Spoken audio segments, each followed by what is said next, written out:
The topic today, Muslim personal law. What is Muslim marriage? Nikah. In Muslim marriage, in Muslim community, marriage is called nikah. Marriage na nikah ಅಂತ ಕರೀತಾರೆ Muslim ಕಮ್ಯುನಿಟಿಲಿ.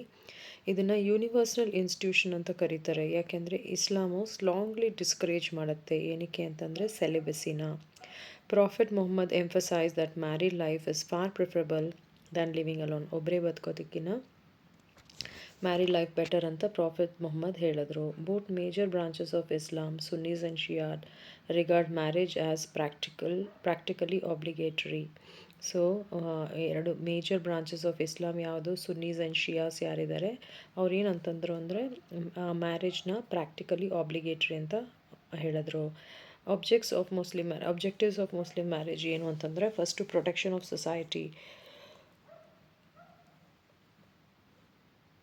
It creates a safe structure for human beings to guard themselves against immoral behavior. So ಯಾವುದೇ ರೀತಿ immoral ಬಿಹೇವಿಯರಿಂದ guard ಮಾಡೋದಕ್ಕೆ marriage ಬೇಕು. ಮತ್ತು family life and children, it establishes normal domestic life, allows having children procreation and ensures children are raised properly in family environment. Next, legitimacy. It gives legal protection to the status of children, to the children born from the union. Next, legal nature of Muslim marriage. Civil contract versus religious duty. So legal scholars ಯಾರಿದ್ರು, Roland Wilson, SC Sarkar, ಅವ್ರು ಏನು point out ಮಾಡಿದ್ರು ಅಂದರೆ marriage sacred ಅಲ್ಲ, unbreakable ritual ಅಲ್ಲ, but civil contract ಆಗಿರುತ್ತೆ. ಇದರಲ್ಲಿ ಏನಾಗುತ್ತೆ ಅಂದರೆ ಲೀಗಲೈಸ್ ಆಗುತ್ತೆ ಫ್ಯಾಮಿಲಿ ಮತ್ತು ರಿಲೇಷನ್ಸ್ ಟು ಚಿಲ್ಡ್ರನ್ ಅನ್ನೋದನ್ನ ಅವ್ರು ಹೈಲೈಟ್ ಮಾಡಿದ್ರು. ಮತ್ತು religious duty, and it is also called as ಇಬಾದತ್ or the religious duty.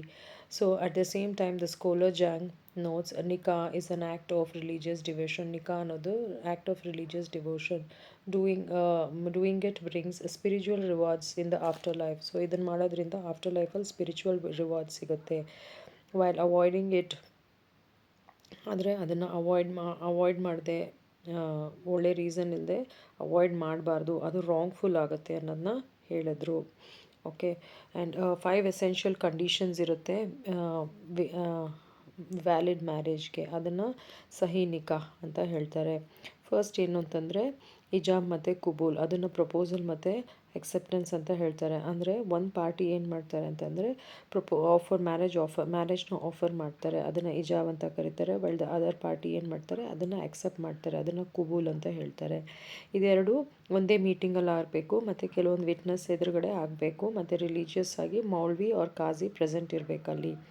Capacity of the contract ಏನು ಅಂತಂದರೆ ಇವೆರಡು ಪಾರ್ಟೀಸ್ ಅಡಲ್ಟ್ಸ್ ಆಗಿರಬೇಕು ಮತ್ತು ಸೌಂಡ್ ಮೈಂಡ್ ಆಗಿರಬೇಕು.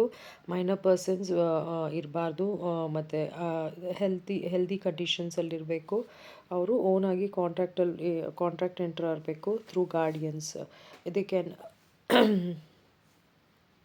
ನೆಕ್ಸ್ಟು ಡಾಕ್ಟ್ರೈನ್ ಆಫ್ ಈಕ್ವಾಲಿಟಿ ಏನು ಅಂತಂದರೆ, next point doctrine of equality ಏನಂದರೆ, ಟ್ರೆಡಿಷ್ನಲಿ ಸೊಸೈಟಿ ಏನು ಎಂಕರೇಜ್ ಮಾಡ್ತಾ ಇತ್ತು ಅಂದರೆ ಮ್ಯಾರಿಯಿಂಗ್ ಸಮನ್, ಅಂದರೆ ಒಂದೇ ಸ್ಟೇಟಸಲ್ಲಿ ಮದುವೆ ಮಾಡ್ಕೋಬೇಕು ಅವರು, ಮತ್ತು ಇಂಡಿವಿಜುವಲ್ ಫ್ಯಾಮಿಲಿ ಕನ್ಸಲ್ಟ್ ಇಲ್ಲದೆ ಓಡೋಗೋದು ಅದೆಲ್ಲ ಮಾಡಬಾರ್ದು. ಇದನ್ನು ಇನ್ಫೀರಿಯರ್ ಸ್ಟೇಟಸ್ ಇರೋರ ಜೊತೆ ಓಡೋಗಬಾರ್ದು. ಇದನ್ನು ಹಿಸ್ಟಾರಿಕಲಿ ಡಿಸ್ಕರೇಜ್ ಮಾಡ್ತಾಯಿದ್ರು. ಪ್ರಿಫರೆನ್ಸ್ ಮತ್ತು ಮೇಡ್ ಸೆಲೆಕ್ಷನಲ್ಲಿ ಪ್ರಿಫರೆನ್ಸ್ ಇರ್ತಾಯಿದ್ರು. ಹಿಸ್ಟಾರಿಕಲಿ ಏನಿತ್ತು ಅಂದರೆ ಟ್ರೆಡಿಷ್ನಲ್ ಕಸ್ಟಮ್ಸ್ ಫಾಲೋ ಮಾಡ್ತಾಯಿದ್ರು. ಏನಕ್ಕೆ ಅಂತಂದರೆ marrying cousins like parallel cousins, ಅಂದರೆ ತಂದೆ ತಮ್ಮನ ಮಗಳನ್ನ ಅಥವಾ ಕ್ರಾಸ್ ಕಸಿನ್ಸ್ನ, ಅಥವಾ ತಾಯಿ ತಮ್ಮನ ಮಗನ್ನ, ಮಾವನ ಮಗಳನ್ನ, ಇದನ್ನೆಲ್ಲ ಫಾಲೋ ಮಾಡ್ತಾಯಿದ್ರು. ಆದರೆ ಇದು ರೇರ್ಲಿ ಇವಾಗ ಇದು ರೇರ್ ಆಗಿಬಿಟ್ಟಿದೆ. ಮತ್ತು ಒಬ್ಬ ಮನುಷ್ಯ ಏನಿದ್ದಾನೆ, ಅವನು ಹೆಂಡತಿ ತಂಗಿನ ಹೆಂಡತಿ ಸತ್ತೋಗಿದ್ರೆ ಅಥವಾ ಡಿವೋರ್ಸ್ ಆಗಿದ್ರೆ ಅವ್ರ ತಂಗಿನ ಮದುವೆ ಮಾಡ್ಕೋಬೋದು. ಆದರೆ ಒಂದು ವಿಡೋ ಆಗಿದ್ದವಳು, ಅವಳಿಗೆ ಆ ಥರ ಪ್ರಿಫರೆನ್ಸಸ್ ಇರೋಲ್ಲ. ಲೈಕ್ ಅವಳ ಗಂಡನ ತಮ್ಮನ್ನ ಮದುವೆ ಮಾಡ್ಕೊಳ್ಳೋಂಥ ಪ್ರಿಫರೆನ್ಸ್ ಇರೋಲ್ಲ. ಮತ್ತು ಫ್ರೀ ಫ್ರಮ್ ಲೀಗಲ್ ಕಾಂಪ್ಲಿಕೇಶನ್ಸ್ ಇರುತ್ತೆ. ಇದೇನು ಫ್ರೀ ಏನಕ್ಕೆ ಇರುತ್ತೆ ಅಂತಂದರೆ ಮ್ಯಾರೇಜ್ ಅರೇಂಜ್ಮೆಂಟ್ ಅನ್ನೋದು ಇದನ್ನು ಯಾವುದೇ ವೈಲೇಟ್ ಮಾಡಬಾರ್ದು ರೂಲ್ಸ್ನ. ಮತ್ತು ಇದು ಔಟ್ಲೈನ್ ಮಾಡುತ್ತೆ ಇಸ್ಲಾಮಿಕ್ ಜೂರಿಸ್ಪ್ರುಡೆನ್ಸ್ನ. ಮತ್ತು invalid and regular marriages. Invalid marriages ಅಂದರೆ ಏನು? ಇರ್ರೆಗ್ಯುಲರ್ ಮ್ಯಾರೇಜ್ ಅಂತಂದರೆ ಇಟ್ ಈಸ್ ಟೆಂಪ್ರರಿ ಆರ್ ಫಿಕ್ಸಬಲ್. ಅಂದರೆ ಇನ್ವ್ಯಾಲಿಡ್ ಮ್ಯಾರೇಜ್ ಅಂದರೆ ಇದು ಟೆಂಪ್ರರಿ ಆಗಿರುತ್ತೆ ಮತ್ತು ಫಿಕ್ಸ್ ಮಾಡೋವಂಥ ಅದಾಗುತ್ತೆ, something which can be corrected. ಯಾವ್ದು ಇನ್ರೆಗ್ಯುಲರ್ ಮ್ಯಾರೇಜ್ ಆಗುತ್ತೆ ಅಂತಂದರೆ ವಿಟ್ನೆಸ್ ಇಲ್ಲದೆ ಮದುವೆ ಮಾಡ್ಕೊಳ್ಳೋದು, ಮತ್ತು ಗಂಡ ಫಿಫ್ತ್ ಹೆಂಡ್ತಿನ ಮದುವೆ ಮಾಡ್ಕೊಳ್ಳೋದು ಆಲ್ರೆಡಿ ಫೋರ್ ಹೆಂಡ್ತಿರು ಆ್ಯಕ್ಟಿವ್ ಆಗಿದ್ದಾಗ, ಮತ್ತು ಹೆಂಡ್ತಿ ಒಂದು ಹೆಂಗಸನ್ನ ಇದ್ದತ್ ಪೀರಿಯಡಲ್ಲಿ ಮದುವೆ ಮಾಡ್ಕೊಳ್ಳೋದನ್ನ ಇರ್ರೆಗ್ಯುಲರ್ ಮ್ಯಾರೇಜ್ ಅಂತ ಹೇಳ್ತಾರೆ. ಮತ್ತು ವಾಯ್ಡ್ ಮ್ಯಾರೇಜ್ ಅಂತಂದರೆ ಇದು ಪರ್ಮನೆಂಟ್ ಫ್ಲೋ ಆಗಿರುತ್ತೆ, ಅದನ್ನು ಫಿಕ್ಸ್ ಮಾಡೋಕ್ಕಾಗಿರಲ್ಲ. ಸೊ ವುಮೆನ್ ಮ್ಯಾರಿಂಗ್ ಒಂದು ಹೆಂಡತಿ ಸೆಕೆಂಡ್ ಗಂಡನ ಮದುವೆ ಮಾಡ್ಕೊಳ್ಳೋದು ಆಲ್ರೆಡಿ ಮದುವೆ ಆಗಿದ್ದಾಗ, ಅಥವಾ ಕ್ಲೋಸ್ ಫ್ಯಾಮಿಲಿ ಅವ್ರನ್ನ ಮಾಡ್ಕೊಳ್ಳೋದು, like mother, sister, aunt, niece, step daughter, ಇವ್ರನ್ನೆಲ್ಲ ಮದುವೆ ಮಾಡಿಕೊಂಡ್ರೆ it becomes a void marriage. ಮತ್ತು ಎರಡು ಅಕ್ಕ ತಂಗಿರನ್ನ ಅಟ್ ದ ಸೇಮ್ ಟೈಮ್ ಮದುವೆ ಮಾಡಿಕೊಂಡ್ರು ಅದು ವಾಯ್ಡ್ ಮ್ಯಾರೇಜ್ ಆಗುತ್ತೆ. ಮತ್ತು Muslim women marrying non Muslim ಅದು ಕೂಡ ವಾಯ್ಡ್ ಆಗುತ್ತೆ. ಸೊ ವಾಯ್ಡ್ ಮ್ಯಾರೇಜ್ಗೆ ಗ್ರೌಂಡ್ಸ್ ಏನು ಅಂತಂದರೆ ಅನ್ಲಾಫುಲ್ ಪಾಲಿಗಮಿ, ಅಂದರೆ 4 ಹೆಂಡ್ತಿರು ಬದುಕಿದ್ದಾಗ ಇನ್ನೊಬ್ಬರನ್ನ ಮದುವೆ ಮಾಡ್ಕೊಳ್ಳೋದು, ಕ್ಲೋಸ್ ಬ್ಲಡ್ ರಿಲೇಟಿವ್ಸ್, ಐಡೋಲೇಟರ್ಸ್, ಮತ್ತು ಐಡಲ್ಸ್ನ ಪೂಜೆ ಮಾಡೋರು, under age and unsound mind, sisters as co wives, ಇದ್ದದ್ ಪೀರಿಯಡ್, ಇವೆಲ್ಲ ಪಾಯಿಂಟ್ಸ್ ಆಗುತ್ತೆ for void marriage. Importance of ಮೆಹರ್ದು ಇಂಪಾರ್ಟೆನ್ಸ್ ಏನು ಅಂತಂದರೆ ಇದು mandatory sum and valuable property that husband is obligated to give wife as a part of marriage ಕಾಂಪ್ಟರ್. ಅಂದರೆ ಒಂದು ಹೆಂಗಸಿಗೆ ಸಿಗುವಂಥ ದುಡ್ಡು ಅದಾಗುತ್ತೆ. ಇದ್ರ ಪರ್ಪಸ್ ಏನು ಅಂತಂದರೆ it is a mark of respect ಆ ಹೆಂಗಸಿಗೆ, ಮತ್ತು ಒಂದು ಹೆಂಗಸಿಗೆ ಫೈನಾನ್ಷಿಯಲ್ ಸೆಕ್ಯೂರಿಟಿ ಪ್ರೊವೈಡ್ ಮಾಡುತ್ತೆ. ಒಂದು ವೇಳೆ ಗಂಡ ಸತ್ತರೆ ಅಥವಾ ಡಿವೋರ್ಸ್ ಆದರೆ it is a practical check, ಅಂದರೆ ಗಂಡ ಇದ್ದಕ್ಕಿದ್ದಂಗೆ ಡಿವೋರ್ಸ್ ಮಾಡಿದ್ರೆ ಅದೆಲ್ಲ ಇದು ಹೆಲ್ಪ್ ಆಗುತ್ತೆ. ಮತ್ತು ಇದು ನಾಟ್ ಅ ಬ್ರೈಡ್ ಪ್ರೈಸ್, ಇದು ಮಹರ್ ಅನ್ನೋದು ಬ್ರೈಡ್ ಪ್ರೈಸ್ ಅಲ್ಲ ಅಥವಾ ಪರ್ಚೇಸ್ ಪ್ರೈಸ್ ಅಲ್ಲ. ಅವಳ ಮದುವೆಗೆ ಒಂದು ಹೆಂಗಸಿನ ಕುಬೂಲ್ ಅನ್ನೋದು ತುಂಬ ಇಂಪಾರ್ಟೆಂಟ್ ಆಗುತ್ತೆ ಮುಸ್ಲಿಂ ಮ್ಯಾರೇಜಲ್ಲಿ. ಮತ್ತು ಅಮೌಂಟ್ನ ಹೇಗೆ ಡಿಸೈಡ್ ಮಾಡ್ತಾರೆ? ಸೊ ಮಹರಲ್ಲಿ 2 ಟೈಪ್ಸ್ ಆಫ್ ಮಹರ್ ಇದೆ, ಸ್ಪೆಸಿಫೈಡ್ ಮಹರ್ ಮತ್ತು ಪ್ರಾಪರ್ ಮಹರ್.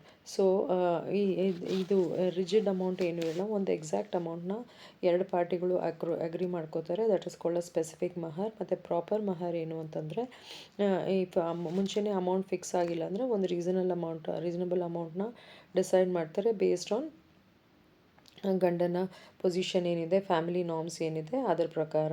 ಮತ್ತು ಪೇಮೆಂಟ್ ಆಫ್ ಮೆಹರ್ ಅಂದರೆ ಪ್ರಾಂಪ್ಟ್ ಮಹರ್ ಅಂದರೆ ಇಮಿಡಿಯೇಟಾಗಿ ಆವಾಗಲೇ ಪೇ ಮಾಡೋ ಅಂಥದ್ದನ್ನ, ಓಕೆ, ಪೇ ಮಾಡಿಲ್ಲ ಅಂತ ಅವಳು ಬದುಕೋಕ್ಕಾಗಲ್ಲ ಅಂತ ಶಿ ಕ್ಯಾನ್ ಡಿನೈ. ಮತ್ತು ಡಿಫರ್ಡ್ ಮಹರ್, ಮತ್ತು ಗಂಡ ಏನಾರ ತೀರೋದ್ರೆ ತೀರೋದಾಗ ಅದು ಲೇಟ್ರ್ ಪೇ ಮಾಡೋವಂಥದ್ದು ಡಿಫರ್ಡ್ ಮಹರ್ ಆಗುತ್ತೆ. ಒಂದು ಹೆಂಗಸಿನ ಲೀಗಲ್ ರೈಟ್ಸ್ ಏನಂತಂದರೆ ಅವಳಿಗೆ ಅಬ್ಸಲ್ಯೂಟ್ ರೈಟ್ಸ್ ಇರುತ್ತೆ ಮಹರ್ ಮೇಲೆ, ಮತ್ತು ಗಂಡ ಸತ್ತರೆ ಅವಳ ಪೊಸಿಷನ್ ಪ್ರಾಪರ್ಟಿ ಅವಳಿಗೆ ಬರುತ್ತೆ ಆ್ಯಂಡ್ ಅವಳ ಮೆಹರ್ ಬರೋ ತನಕ. ಓಕೆ, ಡಿವೋರ್ಸ್ ಆದಾಗ ಮ್ಯೂಚುವಲ್ ಅಗ್ರಿಮೆಂಟ್ ವೈಫ್ ಇನಿಷಿಯೇಟ್ ಮಾಡಿದಾಗ ರೈಟ್ ಟು ಮೆಹರು ಬೇಕಾದ್ರೆ ವೇವ್ ಮಾಡ್ಬೋದು. ಮತ್ತು ಡಿವೋರ್ಸ್ ಯಾವ್ಯಾವ ಥರ ಆಗುತ್ತೆ ಮುಸ್ಲಿಂ ಲಾ ಪ್ರಕಾರ? ಸೊ ಮ್ಯೂಚುವಲ್ ಡಿವೋರ್ಸ್ ಆದಾಗ ಇಟ್ ಇಸ್ ಕಾಲ್ಡ್ ಆಸ್ ಖುಲಾ ಆ್ಯಂಡ್ ಮುಬಾರತ್, ಇದೆರಡು ಮ್ಯೂಚುವಲ್ ಕನ್ಸಲ್ಟ್ ಮ್ಯಾರೇಜು, ಅಂದರೆ ಇಬ್ಬರು ಸೇರ್ಕೊಂಡು ಮಾಡ್ಕೊಳ್ಳೋ ಅಂಥದ್ದು. ಇದು ಎಕ್ಸ್ಟ್ರಾ ಜುಡಿಷಿಯಲ್, ಡೈರೆಕ್ಟ್ಲಿ ಸ್ಪೌಸಸ್ ಮಧ್ಯೆ ನಡೆಯೋಂಥದ್ದು. ಯಾವುದು? ಖುಲಾ ಆ್ಯಂಡ್ ಮುಬಾರತ್. ಖುಲಾ ಅಂತಂದರೆ ಒಂದು ವೈಫು ರಿಕ್ವೆಸ್ಟ್ ಮಾಡಿದಾಗ ಮದುವೆ ಡಿವೋರ್ಸ್ಗೆ ಇಟ್ ಇಸ್ ಕಾಲ್ಡ್ ಆಸ್ ಖುಲಾ. ಮುಬಾರತ್ ಅಂದರೆ ಇಬ್ಬರು ಸೇರಿಕೊಂಡು ಒಪ್ಕೊಳ್ಳೋ ಅಂಥದ್ದು. ನೆಕ್ಸ್ಟು ತಲಾಕ್ ಇನಿಷಿಯೇಟ್ ಮಾಡೋದು ಯಾರು ಅಂತಂದರೆ ಗಂಡ. ತಲಾಖೆ ಎಹ್ಸಾನ್ ಅಂತಂದರೆ ಒಂದು ಪ್ರೊನೌನ್ಸ್ಮೆಂಟು, ಅಂದರೆ ಕಂಪ್ಲೀಟ್ ಮ್ಯಾರೇಜ್ ಅಬ್ಸ್ಟಿನೆನ್ಸಲ್ಲಿ ಇರಬೇಕು ಇದ್ದದ್ದು ಪೀರಿಯಡಲ್ಲಿ. ಇದು ಮೋಸ್ಟ್ ಅಪ್ರೂವ್ಡ್ ಫಾರ್ಮು ಆಫ್ ತಲಾಖೆ ತಲಾಖೆ ಹಸನ್ ಅಂತಂದರೆ 3 ಸತಿ ಪ್ರೊನೌನ್ಸ್ ಮಾಡಬೇಕು ಇನ್ 3 ಕಾನ್ಸಿಕ್ಯೂಟಿವ್ ಮಂತ್ಲಿ ಸೈಕಲ್ಸ್. ಮತ್ತು ಯಾವುದೇ ಇಂಟಿಮೇಟ್ ಕಾಂಟ್ಯಾಕ್ಟ್ ಇರ್ಬೋದು ಅವರಿಬ್ಬರ ಮಧ್ಯೆ, ಗಂಡ ಹೆಂಡತಿ ಮಧ್ಯೆ. ತಲಾಕ್ ಉಲ್ ಬಿದತ್ ಅಂತಂದರೆ ಒಬ್ಬ ಗಂಡ ಆದವನು ಅಥವಾ ಏನು ಹೇಳಬೇಕು, 3 ಸತಿ ಒಂದು ಸಿಂಗಲ್ ಬ್ರೆತ್ತಲ್ಲಿ ಐ ಡಿವೋರ್ಸ್ ಯು ಅಂತ 3 ಸತಿ ಹೇಳಬೇಕು. ಸೊ ಫಸ್ಟು ಅಲ್ಲಿ ಏನಾಗುತ್ತೆ ಅಂತಂದರೆ ರಿಕನ್ಸಿಲೇಷನ್ ಇರುತ್ತೆ, ಇದರಲ್ಲಿ ಏನು ಅಂತಂದರೆ ಇಮಿಡಿಯೇಟ್ ಆಗುತ್ತೆ ಅಂತ. ಸೊ ಶರಿಯಾ ಆ್ಯಕ್ಟ್ ಪ್ರಕಾರ ಡಿವೋರ್ಸ್ ರೆಕಗ್ನೈಸ್ ಆಗಿರೋ ಡಿವೋರ್ಸ್ ಏನು ಅಂತಂದರೆ ಇಲಾ, ಝಹೀರ್ ಆ್ಯಂಡ್ ಲಿಯಾನ್. ಇದರಲ್ಲಿ ಏನು ಅಂದರೆ ಇಲಾನಲ್ಲಿ ಏನು ಅಂತಂದರೆ ಗಂಡ ಆದವನು ಏನು ಮಾಡ್ತಾನೆ, he takes oath from to abstain from sexual relationship for more than 4 months. If he keeps the oath the marriage is dissolved. So 4 months ಅವನು ಅವಳು ಬಿಟ್ಟು ಅವಳು ದೂರ ಇದ್ದರೆ ಇಟ್ ಇಸ್ ಮುಗ್ದಂಗೆ ಅಲ್ಲಿಗೆ marriage.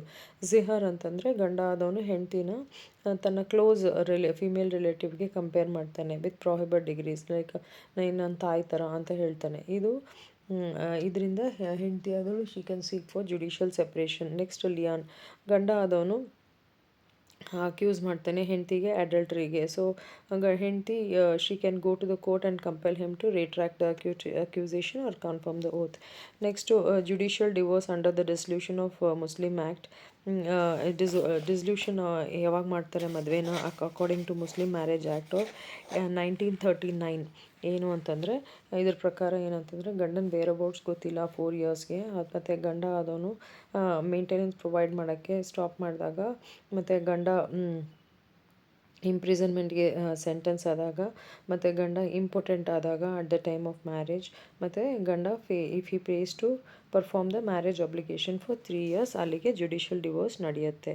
This is about the Muslim marriage act.